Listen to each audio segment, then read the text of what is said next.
ऐन रणधुमाळीत मनसे उमेदवार रुपाली पाटील यांना पुत्ररत्नाचा लाभ झाला। आता मनसेचं लक्ष लागलंय ते 23 फेब्रुवारीच्या निकालाकडे।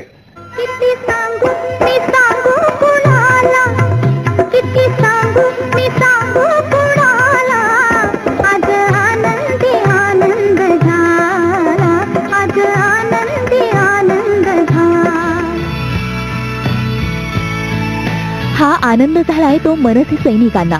ऐन प्रचाराच्या धामधुमीत मनसेसाठी आनंददायी निकाल लागलाय। पुण्यातल्या मनसेच्या धडाकेबाज नगरसेविका आणि प्रभाग क्रमांक 15 मधल्या उमेदवार रुपाली पाटील या बाळंत झाल्या आहेत। रुपाली पाटील 9 महिन्यांच्या गरोदर होत्या। प्रभाग क्रमांक 15 मध्ये अटीतटीची लढत असल्यानं गरोदरपणातही त्यांनी प्रचाराचा धडाका सुरूच ठेवला होता। झी 24 तासच्या रणसंग्राम स्पेशल खास दे दणादन या कार्यक्रमातही त्या सहभागी झाल्या होत्या आणि याच रणधुमाळीत शनिवारी पहाटे पोटात दुखू लागल्यानं त्यांना हॉस्पिटलमध्ये भरती करण्यात आलं आणि काही वेळातच त्यांना पुत्रप्राप्ती झाली।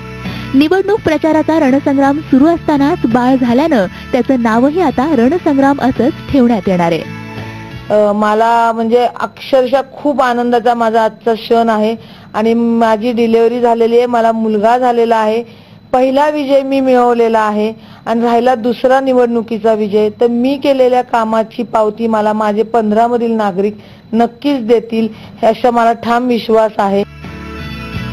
रुपाली पाटील यांची डिलिव्हरीची तारीख मार्चच्या पहिल्या आठवड्यात होती, मात्र 15 ते 20 दिवस आधीच डिलिव्हरी झाल्यानं त्यांना आता बाळंतपण आणि प्रचार अशा दोन्ही आघाड्या सांभाळाव्या लागणार आहेत। सध्या रुपाली पाटील या हॉस्पिटलमध्ये असल्या तरी मतदारसंघाचं बाळंतपण अजून बाकी आहे, त्यामुळे हॉस्पिटलमधून घरी परतल्यानंतर पुढच्या 2 दिवसातच त्या प्रचाराला उतरणार आहेत। मला डॉक्टरने 3ऱ्या दिवशी परमिशन दिलेली आहे आणि मी 3ऱ्या दिवशीच निवडणुकीच्या या प्रचारात उतरून माझा संपूर्ण पॅनेल विजयी आणण्याच्या दिशेने माझी घोडदौड सुरू राहणार आहे।